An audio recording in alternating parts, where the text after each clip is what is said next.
noches a todos. Muchas gracias por acompañarnos en esta oportunidad. Vamos a dar comienzo al webinar de la Sociedad Argentina de Lípidos, en este caso auspiciados por Laboratorios Baliarda. Le agradecemos al laboratorio. Este webinar es sobre asociar o no asociar hipolipemiantes, la cuestión de la adherencia y la mortalidad cardiovascular, un tema tan importante a la hora del abordaje terapéutico. En primer lugar, vamos a escuchar al doctor Pablo Corral. Pablo Corral es el actual presidente de la Sociedad Argentina de Lípidos. El doctor Corral es especialista en medicina interna, lipidólogo y docente de la carrera de medicina en la Cátedra de Farmacología de la Universidad de FASTA en Mar del Plata. Buenas noches, Pablo, te escuchamos. Hola, buenas noches a todos. Muchas gracias, Valeria, por la introducción y la presentación. La realidad es que para mí es un placer poder compartir con todos ustedes este nuevo webinar de la Sociedad Argentina de Lípidos, en este caso con el auspicio del apoyo del Laboratorio Baliarda. Y como bien decía Valeria, el objetivo de esta disertación o de este webinar, que va a tener también un caso clínico posterior, es discutir o no la asociación de hipolipemiantes en función básicamente de dos objetivos básicos, como son la adherencia a la medicación y el impacto en morbio y mortalidad cardiovascular. Estos son mis potenciales conflictos de interés como disertante, asesor científico o investigador, aunque debo también decir que el Laboratorio Baliarda no ha tenido injerencia en la conformación de mi disertación y en el caso clínico posterior a presentar por el doctor Juan Patricio Nogueira. Lo primero que debíamos decir y fundamentar básicamente es que el LDL colesterol causa aterosclerosis. Y esto básicamente tiene que ver con distintos grados y niveles de evidencia científica. Desde datos en animales, donde sabemos que el LDL induce aterosclerosis, básicamente, pasando por estudios genéticos donde las variantes en alta asociados a aumento de la lipoproteína de baja densidad o LDL colesterol genera aterosclerosis, y las variantes en baja generan protección frente a este proceso. La secuencia, siempre el LDL precede al evento cardiovascular. La coherencia en cuanto a la correlación que existe entre este factor de riesgo y este evento clínico. El gradiente biológico, hay un riesgo proporcional, claramente evidenciado en los casos de hipercolesterolemia familiar, tanto hetero como homocigota, donde son pacientes que desde muy temprana edad tienen LDL colesterol elevado y tienen eventos cardiovasculares ateroscleróticos. La consistencia en función a los resultados son invariables, básicamente. Es un factor de riesgo independiente el LDL colesterol. ¿Por qué decimos que es independiente? Porque no necesita de otros factores para generar aterosclerosis. El paciente no necesita ser diabético, no necesita ser tabaquista, no necesita ser hipertenso. Por per se, el LDL colesterol puede y genera aterosclerosis. Y por último, la evidencia derivada de la intervención farmacológica. Básicamente sabemos que bajar el colesterol asociado a la lipoproteína de baja densidad, bueno, reduce eventos cardiovasculares. Y también sabemos y conocemos y hemos visto en la evolución de los últimos 30, 40 años que cuanto más bajo es el nivel de LDL de colesterol, menor es la aparición de eventos y mayor es la protección frente a la enfermedad aterosclerótica. Sabemos que no hay curva J, sabemos que no existe punto por el cual uno no siga bajando el LDL y no siga obteniendo beneficios en función del riesgo cardiovascular aterosclerótico. Esto nos pasa en forma diferente a otros factores de riesgo. Recuerden ustedes que bajar demasiado la glucemia en el diabético es deleterio, bajar demasiado la tensión arterial sistólica o diastólica en el hipertenso también no es bueno. Bueno, no pasa con esto con el LDL colesterol. Hoy la evidencia es sostenida en función que no tenemos un piso en el cual uno deja de percibir beneficios al bajar el colesterol asociado a LDL. Pero no solamente bajar el LDL es bueno porque reduce eventos, sino que genera regresión de aterosclerosis. Hay un punto en el cual que podemos discutir si es 50, 60, 70 miligramos por decilitro, donde ustedes podrán observar básicamente que no solamente en este punto hay regresión de aterosclerosis con estatinas, vean el estudio precisamente el Asteroid con 40 miligramos de rosuvastatina, claro ejemplo de reducción y regresión de la placa de aterosclerosis, sino que también hay estudios con inhibidores del PCSK9, como fue Glagob con evolocumab, incluso, básicamente, vean el Precise IBUS que combinó atorvastatina y ezetimibe, bueno, disminuyó y generó regresión de la placa de aterosclerosis en dos componentes: la composición de la placa y la reducción del volumen de la placa. Porque no solamente vemos que hay reducción del volumen, sino que también es importante la composición de esa placa. A la placa la hace más estable, la hace menos frágil en función de la posibilidad de romperse y generar un evento aterosclerótico. Pero también sabemos que las estatinas, estas drogas que prácticamente han cambiado la historia natural de la enfermedad aterosclerótica y son drogas casi mágicas, bueno, tiene una limitante que es lo denominado la regla de los 6. Cuando uno dobla la dosis de estatina, no obtiene el doble del beneficio en función del descenso del LDL colesterol, sino que obtiene un 6% extra en la disminución del LDL colesterol. Y esto se denomina la regla de los 6 de las estatinas. Y también sabemos que luego de dar estatinas en altas dosis, en alta potencia, bueno, existe el denominado riesgo residual, porque los pacientes van a tener eventualmente eventos posteriores, a pesar de ser tratados con estatinas. ¿Y dónde está ese riesgo residual? Bueno, básicamente está en el LDL, que continúa elevado, en los triglicéridos y los remanentes, o las lipoproteínas ricas en triglicéridos, y también en la LPA, en función de este riesgo residual lipídico. Entonces uno puede ver y asociar, dice, bueno, riesgo residual lipídico, LDL bajo estatinas, tenemos que seguir bajando el LDL. Algunos extremistas hablan de bajarlo al máximo exponente. El riesgo residual está en los triglicéridos, en los remanentes. En la LPA hay otro tipo de riesgo residual no lipídico, obviamente, que es la inflamación, la trombosis o la oxidación, pero hoy específicamente nos vamos a dedicar a hablar del riesgo residual asociado al colesterol asociado a LDL. Y acá tenemos dos estrategias farmacológicas hoy disponibles. Uno es el ezetimibe, asociado a estatinas, y otro es la utilización de fármacos de aplicación subcutánea cada 15 días, los inhibidores de PCSK9, que lógicamente tienen la contra hoy, que es el acceso, básicamente, en función del costo que tiene. ¿Qué podemos hacer? Hablar de esta inhibición dual, de esta asociación entre estatina y ezetimibe. Bueno, todos sabemos cómo actúan las estatinas dentro del hígado, en la cascada de la síntesis de colesterol, inhibiendo la enzima HMG-CoA reductasa. Eso genera bajos niveles de colesterol, aumentan los receptores a nivel de la membrana del hepatocito y capta el LDL circulante. Bueno, ¿qué es lo que hace ezetimibe? Bueno, básicamente ezetimibe actúa sobre esa proteína, la Niemann-Pick C1L1-like, a nivel no solamente del intestino, sino también de la recaptación a nivel de la vía biliar hepática, y lo que hace es potencia el efecto de la estatina, generando finalmente una vía común, que es el aumento en la población de receptores a nivel de la membrana del hepatocito.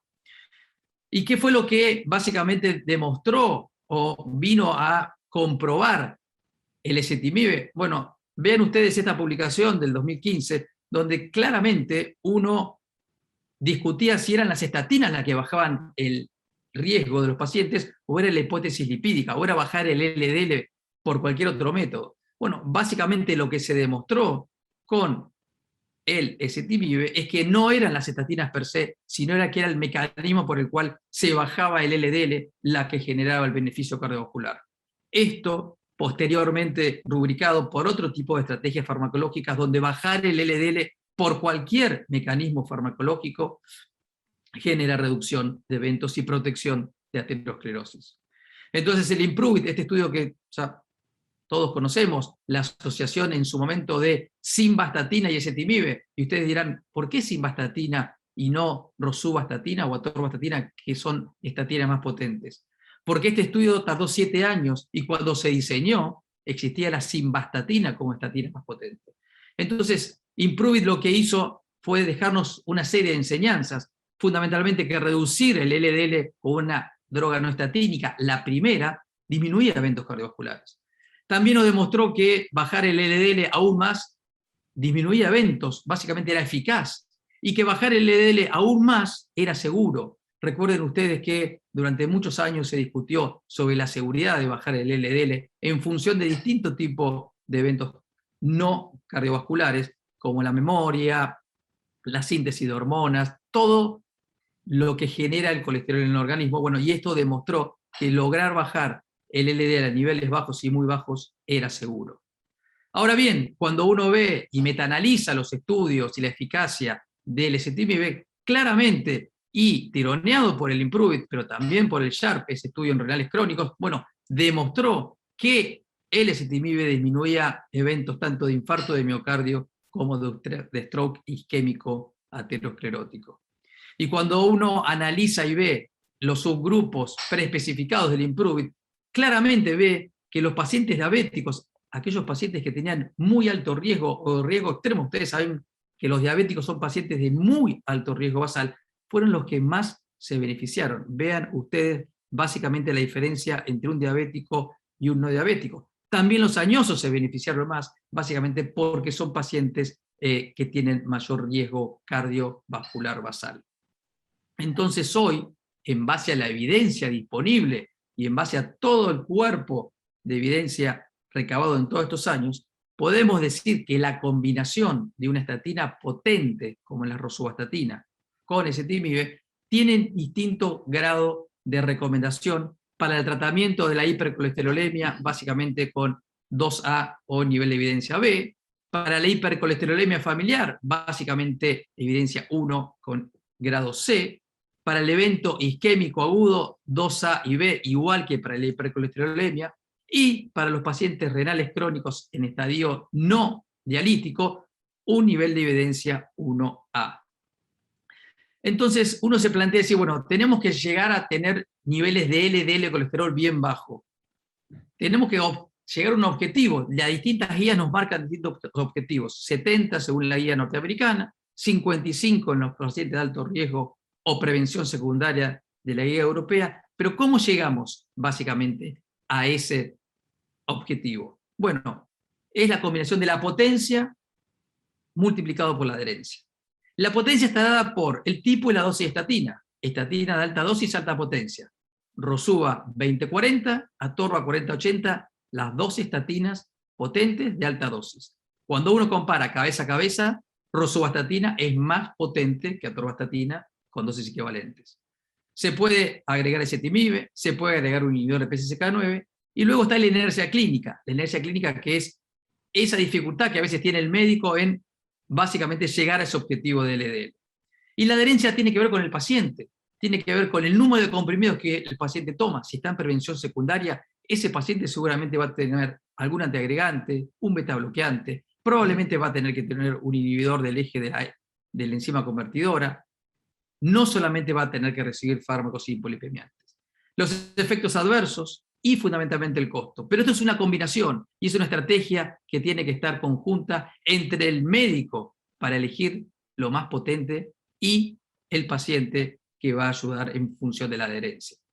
Y en este reciente artículo publicado este año, donde se pregunta específicamente si es el tiempo para combinar en un mismo comprimido tratamientos para la lipidemia, se plantean 4 objetivos de revisión. La farmacocinética y la farmacodinámica de la combinación de hipolipemiantes, obviamente la seguridad, la eficacia, pero también la adherencia, como hablábamos recién, tan importante a la hora de conseguir el objetivo de LDL colesterol. En esta revisión, básicamente, de la farmacocinética y la farmacodinámica, vemos que la rosuvastatina se acopla excelentemente al ezetimibe, con vida media larga, con mínimo metabolismo entre los dos fármacos, tanto de la rosuvastatina como del ezetimibe, y combinan efectos pleiotrópicos, porque sabemos que la rosuvastatina básicamente disminuye la PCR ultrasensible y tiene efectos antitrombóticos de protección endotelial, y el ezetimibe también tiene efecto antiinflamatorio disminuyendo la PCR ultrasensible y mejorando en algunos casos la resistencia a la insulina. Distintos tipos de estudios, como decíamos recién, el cuerpo de la evidencia nos marcan que luego del Explorer, del eROSET, básicamente distintos tipos de estudios de combinación de rosuvastatina en distintas dosis más ezetimibe, bueno, logran el objetivo de LDL colesterol buscado en la mayoría de los estudios. Porque como hablábamos recién, las estatinas tienen ese problema de la regla de los 6. Doblamos la dosis, 6% de beneficio en LDL colesterol. Pero ¿qué pasa cuando en la dosis inicial nosotros le agregamos básicamente ezetimibe? Bueno, vean ustedes que eso se agrega entre un 18 y un 20% de efecto sumatorio a la reducción de LDL colesterol. Entonces uno se debería plantear básicamente estatinas a dosis máximas versus estatinas en dosis altas con ezetimibe. ¿Por qué? Porque uno puede plantear así, bueno, le doy Rosuva 40 a un paciente, que es dosis máxima, o Atorva 80, que es dosis máxima, o combino dosis altas, básicamente, 20 de Rosuva, 40 de Atorva, con ezetimibe de 10 miligramos. Bueno, lo que se sabe es que hay mayor tasa de efectos adversos con dosis máxima de estatinas. Las estatinas no están libres de generar efectos adversos. Hay menor tasa de discontinuación cuando uno combina estatinas en dosis altas con ezetimibe y lo compara a estatina en dosis máximas. Y hay una mayor potencia y hay mayor descenso de LDL con la combinación, específicamente por esto de la regla de los 6, cuando uno combina dosis altas con ezetimibe.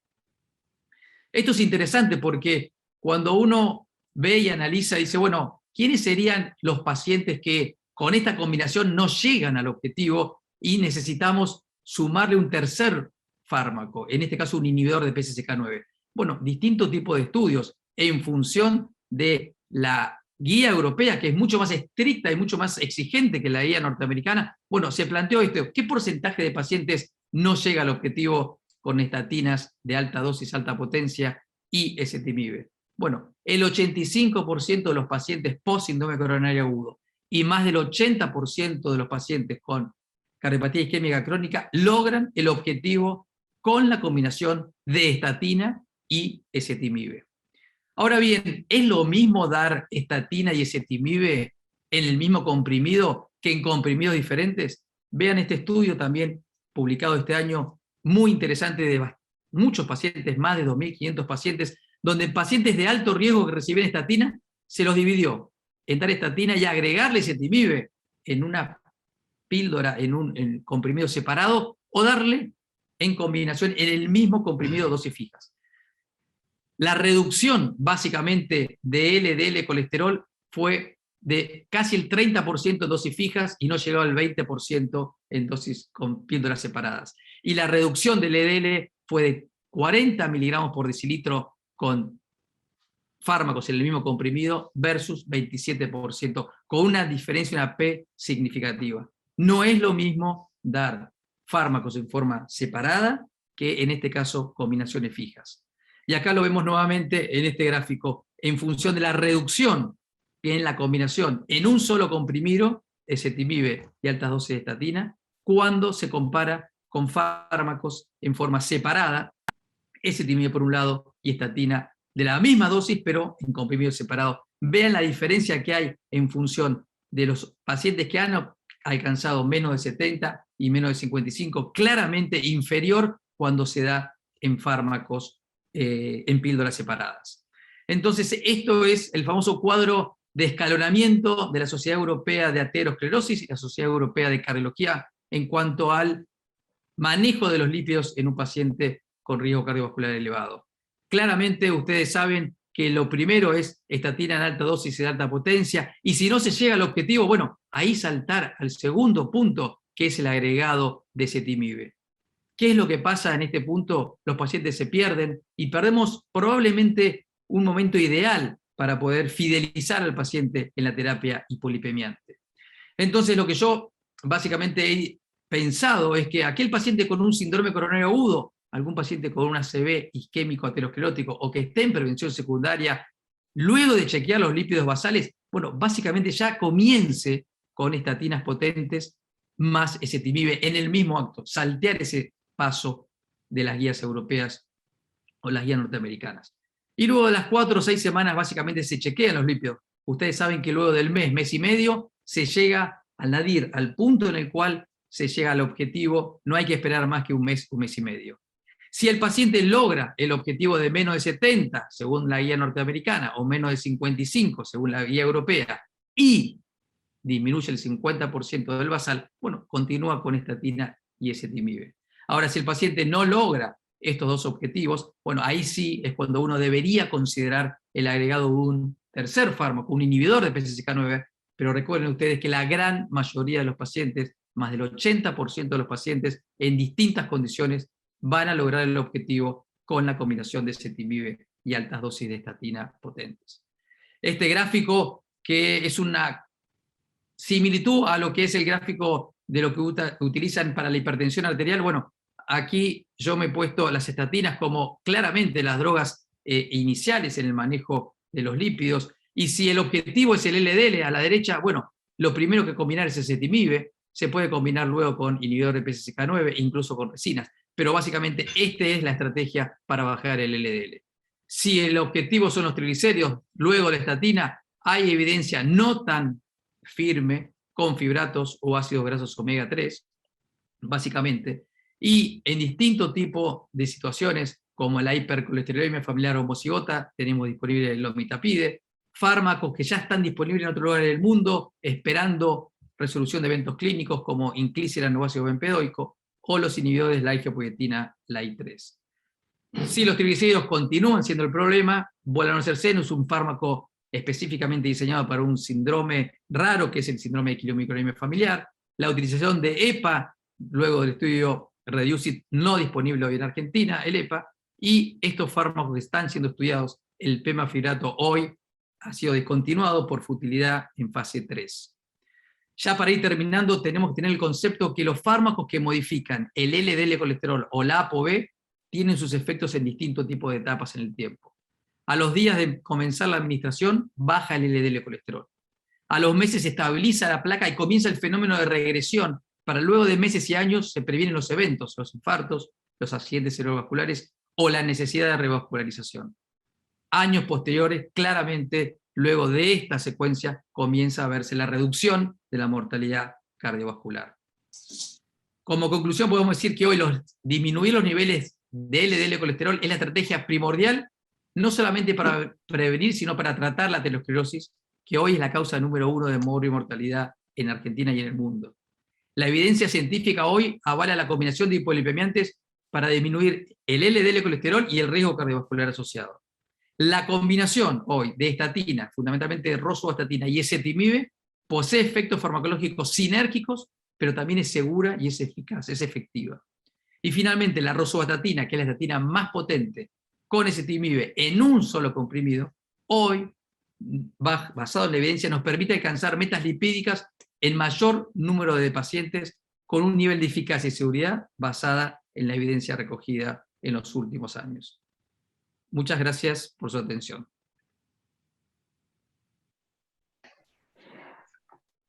Muchas gracias, Pablo. Antes de dar lugar a la presentación del caso clínico, aprovecho y te hago unas preguntas que están en el chat que volcaron los colegas. Más que nada preguntan acerca de la prevención, el beneficio de la combinación estatinas y ezetimibe en prevención primaria. Bueno, en prevención primaria es mucho más difícil alcanzar un beneficio porque los pacientes tienen básicamente 3 tipos de riesgo.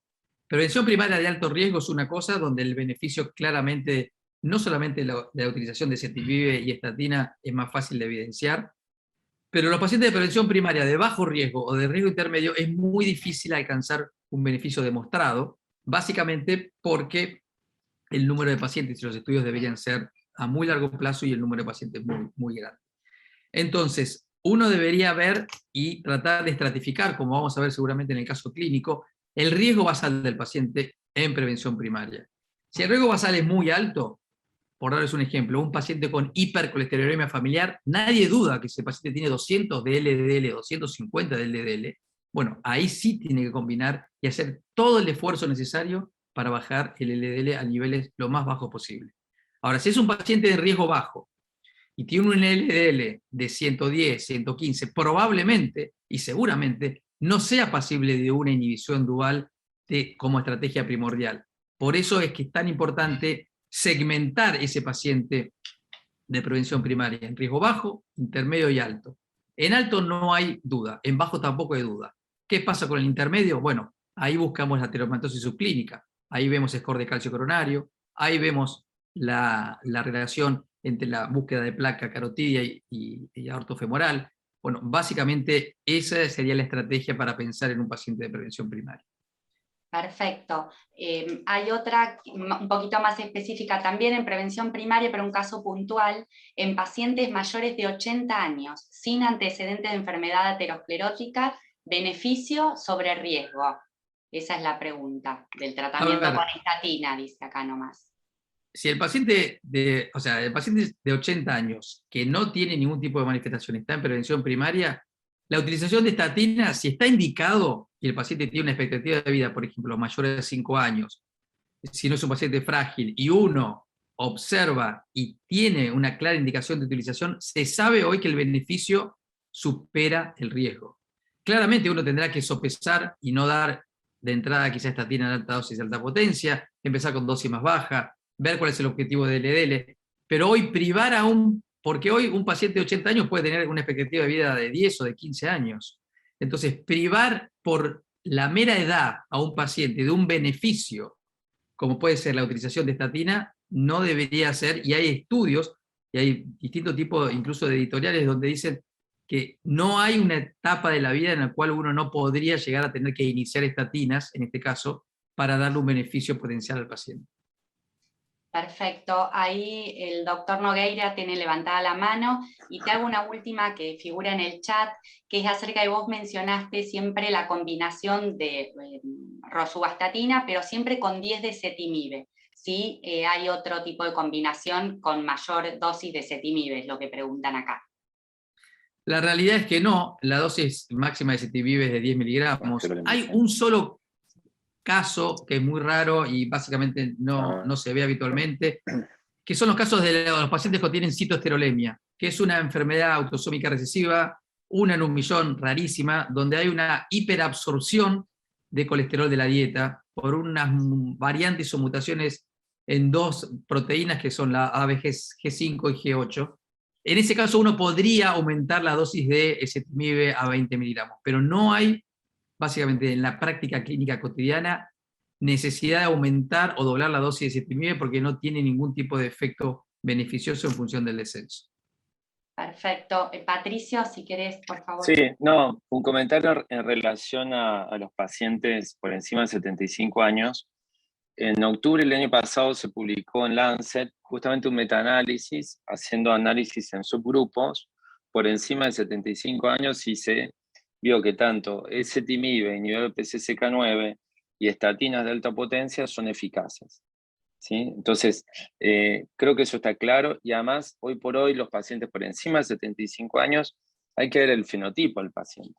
Como decía Pablo, la expectativa de vida puede ser 15, 20 años, no es lo mismo un paciente de 75 años llamado frágil, a cual tiene como asociado comorbilidades en cuanto, ahí sí es otro tipo de paciente, a tener un paciente de 75, 80 años en buen estado. Entonces, pero creo que está claro que a pesar de que tengan 75 años para arriba, los hipolipemiantes que han reducido MACE, y ahí son 3, estatinas, ezetimibe y nivel PCSK9, por lo menos a la luz actual, son eficaces. ¿Sí? Muchas gracias, Patricio. Comentario. Bueno, Valeria, si te parece, continuamos con la segunda parte del webinar. Dale. Voy a compartir voy mi leyendo pantalla. igual el resto de las preguntas para seguir discutiéndolas. Sí. Bueno, vamos a continuar con la segunda parte en la cual vamos a presentar un caso clínico muy interesante. Este caso va a estar a cargo del doctor Juan Patricio Nogueira. Juan Patricio es médico internista y endocrinólogo, es el expresidente de la Sociedad Argentina de Lípidos y investigador del CONICET. Bueno, la idea es que, al igual que con la primera presentación, vayan volcando sus preguntas sobre el caso clínico en el chat. Así, a medida que va transcurriendo, lo vamos respondiendo. Bueno, este es un hombre de 70 años, con un índice de masa corporal de 30 kilogramos por metro cuadrado, con obesidad, con antecedentes de dislipemia y una diabetes tipo 2 de 8 años de evolución. En el 2014, cuando se hizo el diagnóstico de su diabetes tipo 2, el paciente tenía 62 años y presentaba un laboratorio con colesterol total de 234, triglicéridos de 245, un HDL de colesterol de 34 y un LDL de colesterol de 151. Una hemoglobina glicosilada de 7.8% y su presión arterial se encontraba en 136 de sistólica, 82 de diastólica. En ese momento se indicó tratamiento con dieta y ejercicio, cambios de hábito. Se inició tratamiento con metformina 1 gramo día y simvastatina 10 miligramos. Bueno, la primera pregunta, Juan Patricio, que nos hacemos acá, cuando nos presentamos ante un paciente, es cómo lo estratificamos, cómo estratificamos el riesgo del paciente, cómo avanzamos acá. Gracias, Santiago, por la pregunta. Y bueno, la idea es que esto después sea interactivo. Ahora, sabemos por las guías nuevas que todo paciente diabético tipo 2 ya es de moderado riesgo. No existe el diabético tipo 2 de bajo riesgo. Entonces partimos ya de moderado riesgo, ¿sí? Ahora, este paciente a su vez tiene una obesidad grado 1, apenas es obeso, y es diabético, aparte de ser diabético tipo 2, tiene menos de 10 años, y tiene lógicamente su perfil lipídico, tanto como planteaba Pablo, no tanto lo que es el eje de triglicéridos HDL, que es un poco la dislipemia típica del paciente con diabetes tipo 2, como lógicamente también el LDL fuera de meta.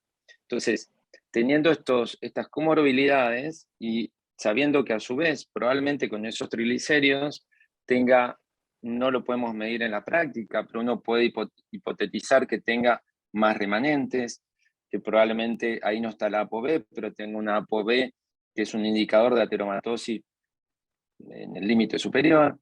Entonces, creo que el paciente es probablemente de alto riesgo, y hay criterios, ¿no? Hay criterios que, bueno, ya están establecidos y conocidos, pero en forma práctica los tenemos ahí, ¿no? Entonces, más de 10 años de duración sin daño de órgano blanco y otro factor de riesgo. Tiene menos de 10 años de duración la diabetes y tiene su dislipemia y una obesidad muy, muy leve, que si el paciente baja 5 kilos pasa sobrepeso. Sin duda que creo que este paciente es un paciente de alto riesgo. Recordemos que esta guía de la Sociedad Europea de Cardiología, después se juntaron también los cardiólogos con los endocrinólogos, como la Sociedad Argentina de Lípidos, que es muy heterogénea, para unificar un poco los criterios.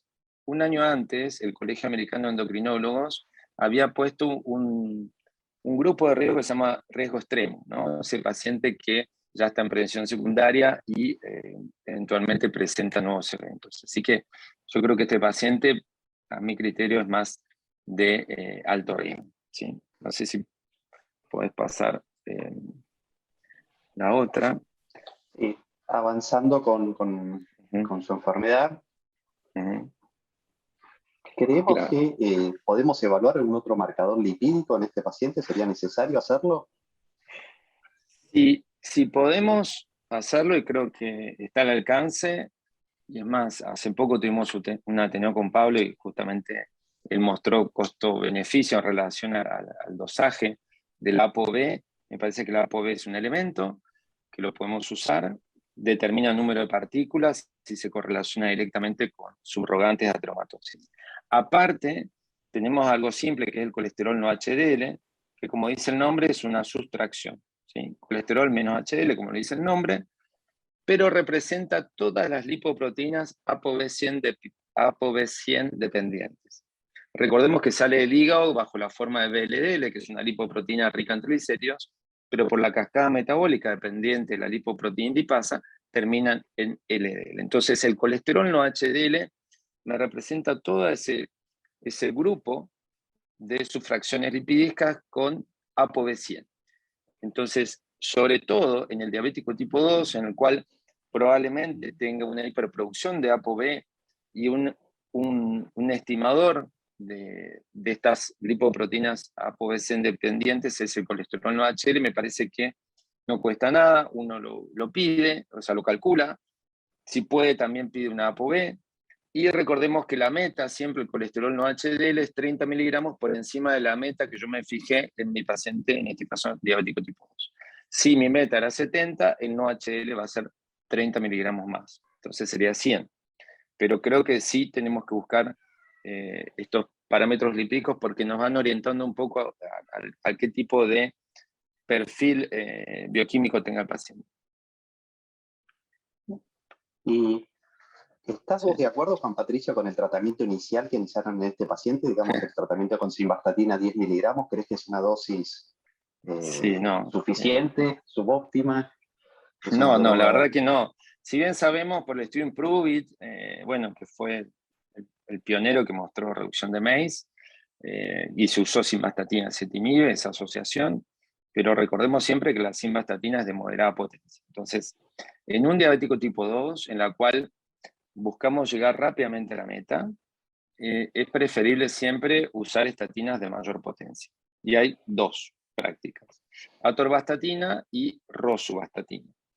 Y algo que quiero mencionar respecto a lo que planteaba también Pablo, en eso de que con LDL no tenemos curva J, y la cual en lípidos usamos el aforismo cuanto antes mejor.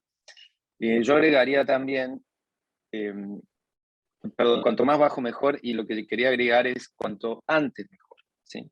Los estudios de Brian Ferencz, ya publicados creo que en JAMA, en la cual analizó justamente los ensayos randomizados, tomó como valor de corte 1 milimol de LDL, o sea, 40 miligramos de LDL. Los ensayos randomizados en promedio son de 5 a 6 años.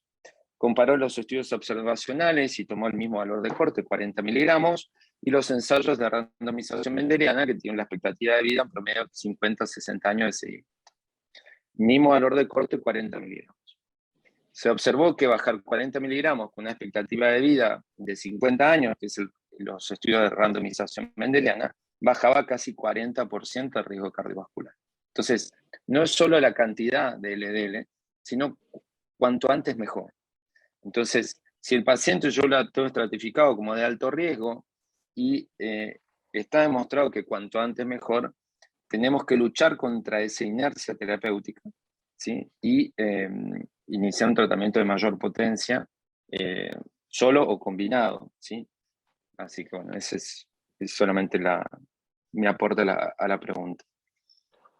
Bueno, a los 2 meses de tratamiento, digamos con simvastatina 10 miligramos y metformina 2 gramos, hubo reducción de sus niveles en el perfil lipídico con un LDL de 99 miligramos por decilitro, una hemoglobina glicosilada todavía no en rango de 7.4 y una ApoB de 96 y un colesterol no HDL de 139. A tu entender, Juan Patricio, ¿cuáles deberían ser las metas lipídicas que debería alcanzar este paciente? Creo que algo ya lo estuviste diciendo, pero claro, viene bien volverlo a refrescar y comentarlo nuevamente. A repasar. Para mí este paciente es de alto riesgo y lógicamente en ese caso buscamos metas ideales, que no lo logramos siempre en la práctica, pero por debajo de 70 sería lo ideal, y el colesterol no HDL por debajo de 100. Ahora, vuelvo con el mismo principio de la fisiopatología de la dislipemia del diabético tipo 2. En la medida que yo tenga triglicéridos, voy a tener también un subtipo de partículas de LDL pequeñidense. ¿Sí? Entonces, en esa tríada entre LDL, triglicéridos y HDL, si bien HDL es muy discutido y triglicéridos también, pero sabemos fisiopatológicamente, a nosotros que somos los endocrinólogos y nos interesa ver la fisiopatología de cómo se produce la dislipemia, me parece que es también un aspecto importante que el paciente baje un poco de peso y que normalice los triglicéridos. En este caso, la meta para responderte es por debajo de 70 y el no HDL por debajo de 100. Bueno, esto es un y acá tenemos, más... bueno, la clásica, que esto nos hizo mucho ruido en nuestra cabeza, a todos los médicos, porque bueno, vemos claramente es como una curva de regresión lineal, ¿no? Cuanto más bajo, mejor. Y vemos que si este paciente yo lo categoricé de alto riesgo, tendría que buscar un objetivo compuesto, que es un valor absoluto por debajo de 70 y bajar el 50% del basal, ¿sí? ¿Eso de qué me está hablando? Me está hablando de la cinética, ¿sí? Porque al bajar 50% del basal, por IBUS, el estudio Reversal, mostró que bajaba placa. y bajada de inflamación. Entonces, no solo es llegar al 70 miligramos por decilitro, sino también que donde yo parto tengo que haber bajado un 50%. Son criterios compuestos, y si es de muy alto riesgo, bueno, se busca 55 miligramos y también 50% del basal. Y si hacemos un paralelismo con el HDL, tenemos que buscar por debajo de 100 o por debajo de 85 si es muy alto riesgo. ¿Sí? Bueno, estas son las guías de la FAC, en la cual participamos con Pablo el año pasado y se publicó. Y ahí, de ser alto riesgo, es lo que mencionaba recién, menos de 70, menos de 100 de no HDL y menos de 80 de ApoB. ¿Sí? Recordemos, la ApoB se puede pedir, no es muy costosa, y yo soy convencido que nos determina el número de partículas, nos orienta más al tipo de dislipemia que tengo enfrente. Bueno, continuando con la evolución de nuestro paciente, al tratamiento hipolipemiante se hizo un cambio, se rotó civastatina por rosuvastatina, y a su tratamiento por su diabetes se le agregó empaglifosina 10 miligramos, con un laboratorio todavía no en rango, con un LDL de 88, una hemoglobina glicosilada de 6.9, una ApoB de 86 y un calcium HDL de 108. Se insistió en el refuerzo en las medidas higiénico-dietéticas. Ahí vemos la curva. Un comentario respecto a la empaglifosina, que todos lo sabemos, a partir de 2015 por el EMPA-REC Outcome bajó mortalidad cardiovascular y mortalidad total. Cosas, son dos puntos duros importantes. Pero su efecto sobre el perfil lipídico es de bastante controversia. De hecho, en el EMPA-REC aumentó ligeramente el LDL, aumentó también el HDL. Pero digamos, no son, si bien son antidiabéticos que han mostrado bajar MACE, del punto de vista de su perfil lipídico no son los mejores. En ese sentido, tal vez es un poco mejor los análogos de GLP-1, porque mejoran triglicéridos postprandiales, triglicéridos en ayunas, remanentes, y también el LDL. Entonces si uno tuviera que elegir desde el punto de vista de su diabetes como antidiabético, entre un inhibidor de SGLT2 y un análogo de GLP-1, son equivalentes desde el punto de vista de reducción de MACE, pero desde los lípidos tiene más efecto el GLP-1 que el inhibidor de SGLT2. Bien, esa es la curva. El famoso la famosa Eso te quería inercia. preguntar. Sí, que justamente es un problema que nos enfrentamos todo el tiempo, y no te sé explicar, Santiago, bien la causa en lípidos. Y hasta te diría que muchos médicos le dicen al paciente, bueno, o uno lo ve en el consultorio, le dice, no, el doctor me suspendió la estatina. Y la estatina, una vez que se indica, es de por vida. Es como la insulina para el diabético tipo 1. O sea, entonces hay un problema, por un lado, en lograr una continuidad en el tratamiento, iniciarlo precozmente, y en ser agresivo en pacientes de alto riesgo cardiovascular. Entonces, eso nos conlleva a que al paciente pasemos de prevención primaria a una prevención secundaria, justamente por la inercia. ¿Sí? Esto que planteaba Pablo también, ¿no? De tener los dos comprimidos, las dos drogas, quise decir, las dos drogas en un comprimido, aumenta la adherencia. Ese trabajo que él presentó, que yo le había leído también, la cual muestra que llega más al objetivo, aquellas formulaciones en las cuales estén las dos drogas en el mismo comprimido, y hay una sinergia que justamente llega a meta más rápido. Bueno, a 4 años de iniciado su tratamiento farmacológico, el paciente bajo rosuvastatina 10, metformina 2 gramos y empaglifosina 10 miligramos, con un LDL en 81 y hemoglobina glicosilada de 6.8, evaluado por otro colega, se decide aumentar la dosis de rosuvastatina de 10 a 20 miligramos. Fíjate en los años que han pasado, ¿no? 4 años, ¿sí? Que el paciente ya de entrada era de alto riesgo, se utilizó tarde una estatina de alta potencia para dosis bajas, que son 5 a 10 miligramos, que tiene un efecto moderado. entre comillas, el tiempo que se perdió para ser más agresivo en TRAP. Eso es Entonces, algo que creo que... habitualmente no se ve ni en hipertensión ni en diabetes, ¿no? Uno no espera todos estos años para agregar un segundo fármaco, una tercera droga para el tratamiento de la hipertensión o de diabetes, y acá en la dislipemia, en el paciente dislipémico, lo vemos muy a menudo esto, ¿no? Es ultra frecuente. Lamentablemente, esa inercia nos empuja.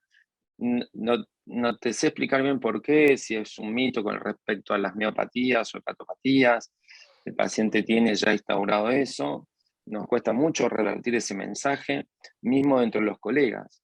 Entonces, un diabético tipo 2 de alto riesgo cardiovascular debe recibir de entrada por lo menos estatinas de alta potencia a dosis moderada. ¿Sí? Eso está claro, y en este paciente perdimos 4 años. Bueno, y ahí está la pregunta del millón, ¿no? ¿Qué hacemos ahora? Si aumentamos o asociamos, creo que las dos opciones podrían llegar a ser válidas, pero, siempre hay un pero, o por lo menos trato de fundamentar la opción que elegiría, que asociar con ese tímido. En el estudio IMPROVE-IT se vio justamente que los diabéticos tipo 2 respondían mejor a la terapia dual que los no diabéticos, ¿sí? Si el valor promedio de meta que se llegó en el IMPROVE-IT fue de 53, los diabéticos llegaban a 44, 46 miligramos de LDL colesterol. Y los no diabéticos estaban más cercanos al valor promedio total. Y una de las explicaciones probables, fisiopatológicas, es que ya está demostrado por biopsia duodenal que los diabéticos tipo 2 tienen mayor expresión en el enterocito de Niemann-Pick, que es justamente ese receptor donde actúa el ezetimibe. Entonces, podríamos decir, no todos, porque los diabéticos la verdad que no son todos iguales, pero hay un buen porcentaje de estos pacientes que son hiperabsorbedores. Entonces, usar la terapia dual en un diabético tipo 2 me parece que es una indicación válida, y fisiopatológicamente y por los ensayos clínicos también hemos observado que se logra mejor respuesta en diabéticos tipo 2. Entonces, ¿por qué no hacerlo? ¿Sí? Podría optar también para aumentar estatina, pero teniendo en cuenta este mecanismo, me parece que es válido usarlo de entrada. Sí. Bueno, un poquito siguiendo la misma pregunta, ¿cuándo pensar en asociar? Y sí, y eso tiene que ver también con este aforismo que lo mencionaba, cuanto antes mejor, ¿sí? Entonces, no solamente cuanto más abajo mejor, estos estudios con los niveles de PCSK9 han llegado a valores de LDL de 15 miligramos, y aún más bajos, y todavía bajaba eventos. Entonces, pero cuanto antes, el tiempo es determinante. Y ahí luchamos contra la adherencia, porque digamos, hablamos de una expectativa de vida y una exposición por año de colesterol a la pared arterial. Entonces, cuanto antes reduzca esa exposición de forma diaria, de forma mensual, de forma anual, voy a reducir mayor porcentaje del riesgo cardiovascular de este paciente. Entonces, mi opinión es que debemos asociar de entrada, sin miedo. Sin miedo. O sea, no hay que temer, digamos, porque está demostrado que es más eficaz. ¿Sí? Perfecto. Bueno, el Se paciente nos infartó. evolucionó, su enfermedad aterosclerótica siguió evolucionando como era esperable. Presentó un síndrome coronario agudo con elevación del segmento CT, se realizó una angioplastia primaria a la arteria descendente anterior y se fue de alta desde la internación con aspirina clopidogrel, bisoprolol en dosis 2,5 en enalapril 5 y rosuvastatina 40 miligramos. Bueno, a los 45 días se le pidió un laboratorio por consultorio con un colesterol LDL de 62 y un colesterol no HDL de 91. Bueno, y ahora seguimos con las mismas metas, cambiamos de paciente, nos vamos adaptando. Yo creo que esto es un continuo, ¿no? Arrancamos con un paciente, sí, la evolución y las metas, por supuesto, que deberían ir cambiando. Cambian porque en parte por mala praxis médica, ese paciente se infartó. Ya pasamos de prevención primaria de un paciente de alto riesgo a uno de muy alto riesgo, porque ya estamos en prevención secundaria. Y lógicamente acá tenemos que ser talibanes en la búsqueda de la meta de LDL. Entonces, por debajo de 55 seguro. Fíjate que en toda la evolución de su LDL fue bajando, fue mejorando. Y bueno, ahora teníamos un LDL 62 con Rosuva 40. Pero bueno, tenemos que llegar a que esté por debajo de 55. Su colesterol no HDL en ese caso estaba más o menos correlacionado con la meta, o sea, 30 miligramos más, pero su primer objetivo, que es el LDL, nos falta todavía bajar unos 10, 15 miligramos para llegar a la meta adecuada. ¿Y qué asociar? Y bueno, ahí es por eficacia, por costo, me parece que tenemos que iniciar ahí, es donde salen las aguas, ¿no? Decimos, bueno, estamos en esta encrucijada, vamos a ezetimibe, tenemos ya una Rosuva de 40. Tenemos que asociar ezetimibe o directamente pasar una triterapia, que sería ezetimibe más inhibidor de PCSK9. Pero como no vivimos en Suiza o en Francia, en la cual el sistema te cubre el 100% y uno puede elegir lo que quiere sin pensar en el costo, nosotros la venimos remando desde Argentina. Entonces creo que por una cuestión de costo y también el porcentaje que hay que bajar de LDL para llegar a 55, me parece que lo podemos lograr tranquilamente con la asociación.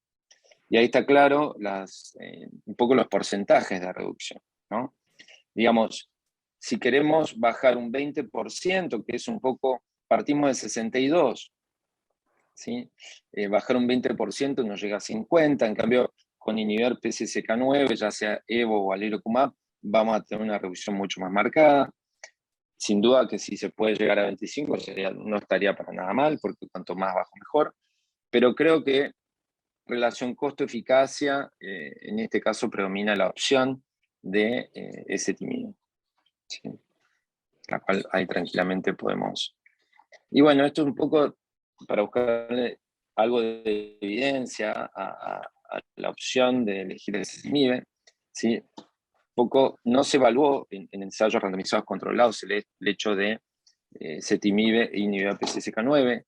Paradójicamente, los estudios Fourier y Odyssey, que eran pacientes ya en prevención secundaria, el porcentaje de uso de ezetimibe fue muy bajo, ¿sí? Entonces, quiere decir que todavía nos falta educar a los médicos. Estamos hablando de ensayo randomizado, controlado, con todos los... Es una Ferrari, y solamente había, creo que, 8 o 9% de pacientes que tomaban ezetimibe.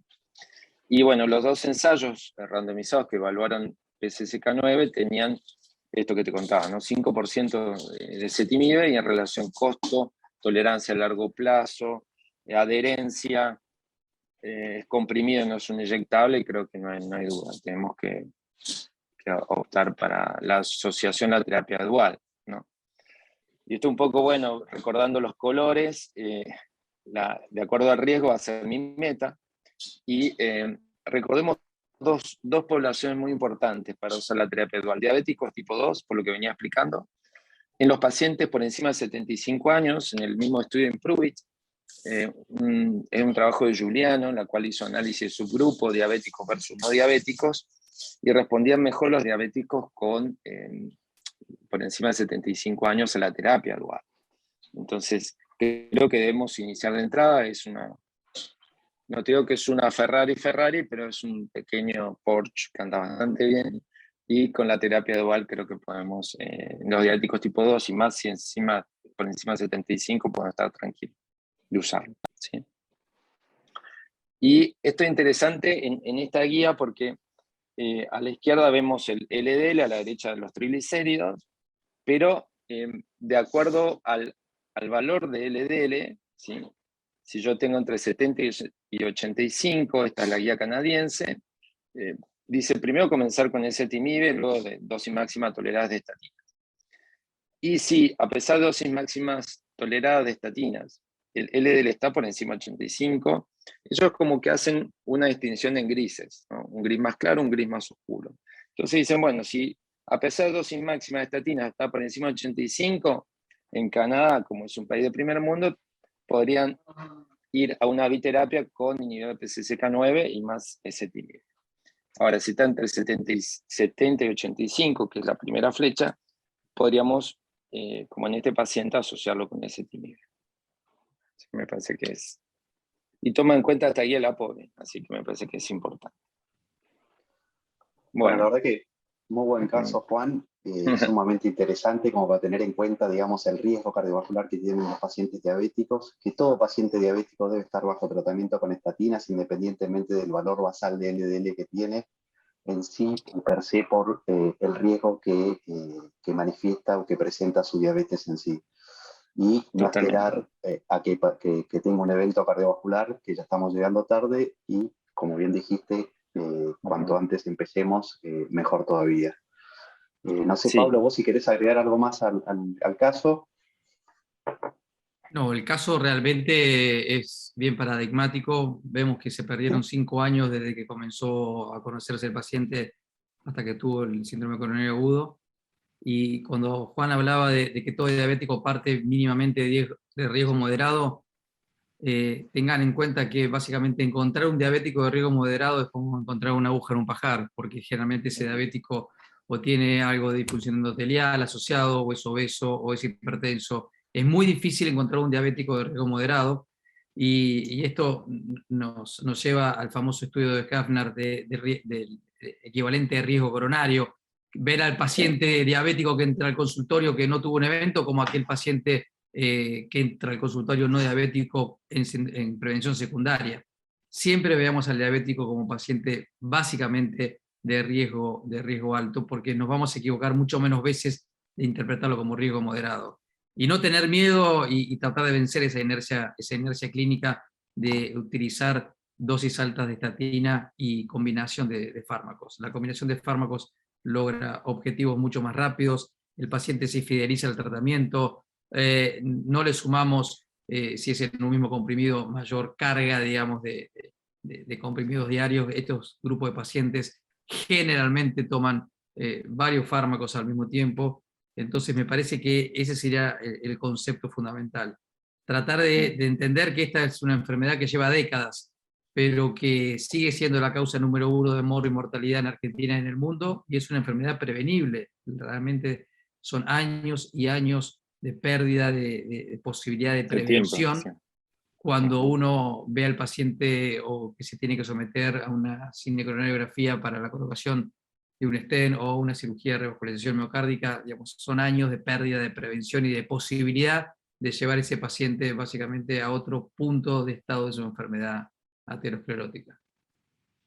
Un comentario respecto al mecanismo también del ezetimibe. Por estudios cinéticos, el grupo de Quebec, de Benoit Lamarche, ha mostrado que el ezetimibe baja producción de ApoB. Y la ApoB es un determinante. Entonces, no olvidemos siempre la fisiopatología, porque es la apoproteína estructural la que, digamos, integra cuando sale del hígado el VLDL, pero a su vez determina el número de partículas, DLDL pequeño y denso y de remanentes. Entonces, bajar la ApoB es un marcador bioquímico fundamental y que nos indica que va a bajar mortalidad cardiovascular. Entonces, una cosa es ver la curva, ¿sí? Decir, bueno, baja MACE, pero entenderlo por qué.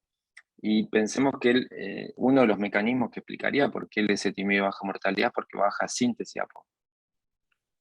¿Sí? Bueno, no sé si Valeria había alguna pregunta, tenemos por lo menos algún minuto más. Ya estamos Tenemos en algunos tiempo. minutitos, podemos un poco a colación de lo que acabas de decir, Patricio, una de las preguntas que nos hacían en el chat es Sí. ¿qué sería mejor dosar para el seguimiento y control, si el colesterol LDL o el colesterol no HDL? Son las dos en realidad, pero en el diabético tipo 2 es casi, le diría casi mala praxis. O sea, además que es un cálculo, pero ver si está en meta su colesterol no HDL, porque me está indicando también esa ApoB100 que viene del VLDL, que después se va a convertir en remanente, y que el remanente, al ser de menor tamaño que la partícula original, que es el VLDL, entra por el espacio subendotelial y tiene más colesterol esterificado. Entonces, realmente tenemos que buscar las dos, pero en el diabético tipo 2 es fundamental. Recordemos que los diabéticos, por el estudio UKPDS, estamos hablando ya de casi del siglo pasado, no tienen una hipercolesterolemia per se cuantitativamente. No son pacientes que yo voy a esperar un LDL, sí tienen subtipos de partículas, como son las LDL pequeñas y densas, y remanentes, que eso lo tiene, está demostrado que lo tiene el diabético tipo 2, pero todo eso depende en gran parte de ese microambiente que se relaciona también un poco con triglicéridos, ¿sí? Si bien no tenemos hipolipemiantes que bajen triglicéridos como los fibratos, Prominent que se suspendió hace poco, no baja eventos, pero tal vez no se pegó en la tecla todavía con no hipolipemiante. El único que bajó eventos fue Reduced omega 3, pero bueno, es un tema particular de discutir. Pero recordemos la ApoB y el no HDL es determinante, me parece, en el diabético tipo 2. Perfecto, muchas gracias. Ahí una última pregunta acerca de la opinión que tienen ustedes, o tenemos todos, acerca de la sensibilidad de las fórmulas para calcular el colesterol LDL que se usan actualmente. Y bueno, ¿querés responder la voz, Valen? Que vos sos la genia acá. Y no, bueno, te decimos también nosotros, o sea, la fórmula Friedwald, la verdad que tiene muchos sesgos. También la de Martin Hopkins, etcétera. Pero bueno, lo mejor es el método directo. Exactamente. Coincidimos todos en eso, lo mejor es medirlo, pero si uno tiene que elegir dentro de las opciones que tenemos hoy, creo que Martin Hopkins como que se ajustaría un poco, se ajustaría un poco más. Poquito más ajustada que la de Friedwald, que tiene bastantes limitaciones. Sí, totalmente. Bueno, esa es la opinión. Bueno, ahí quedaron muchas de las preguntas que se hicieron se fueron respondiendo a lo largo del caso clínico y también parte con la presentación de Pablo, así que, no sé. Recordemos, bueno, que ahora justamente Baliarda tiene a disposición la Revex Z, que es rosuvastatina con ezetimibe en las dos posologías, 10-10 y 20-10. Entonces hablamos de una estatina de alta potencia, como es la rosuvastatina, pero ya una dosis moderada, que en combinación con la terapia dual, como mostró bien Pablo, podemos llegar a obtener tal vez un 50% de reducción del basal, ¿no? Eso, en el mismo comprimido. Perfecto. Una pregunta, perdón, que se repite, y creo que por esto después ya podemos dar por terminado, Sí. pero una que se repite es con los diabéticos con triglicéridos altos, si la combinación no responde con rosuvastatina y ezetimibe, sí, ¿por qué no asociar fibratos? Y también hoy lo mencionaron. Sí, la realidad es, no sé, Juan, ¿querés? No, es cortito además, o sea, primero que Rosuva y ezetimibe no son hipolipemiantes para bajar fibratos, para bajar triglicéridos, perdón. Entonces, si la otra mirada lipídica, que es el triglicérido, sigue estando fuera de meta, bueno, puedo y debo asociar, si está fuera de meta el triglicérido, un fibrato. Pero está demostrado que no baja eventos, ¿sí? Y pensemos también que los triglicéridos pueden bajar bajando de peso. No así con el LDL.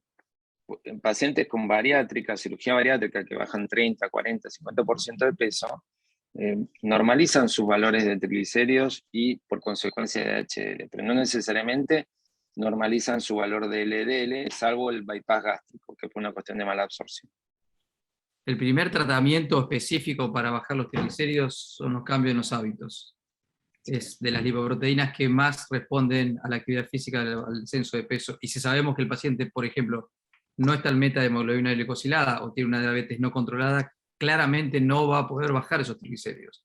O sea que básicamente el paciente, en este caso, si persistiera con triglicéridos altos, la indicación sería insistir en las medidas higiénico-dietéticas. Sí, totalmente. Bueno, vamos ya cerrando la mesa. La verdad que, bueno, muchas gracias Pablo y Juan por las dos disertaciones. La verdad que han salido muy bien y muchas gracias nuevamente al Laboratorio Baliarda por la invitación a este webinar. Y bueno, nos despedimos.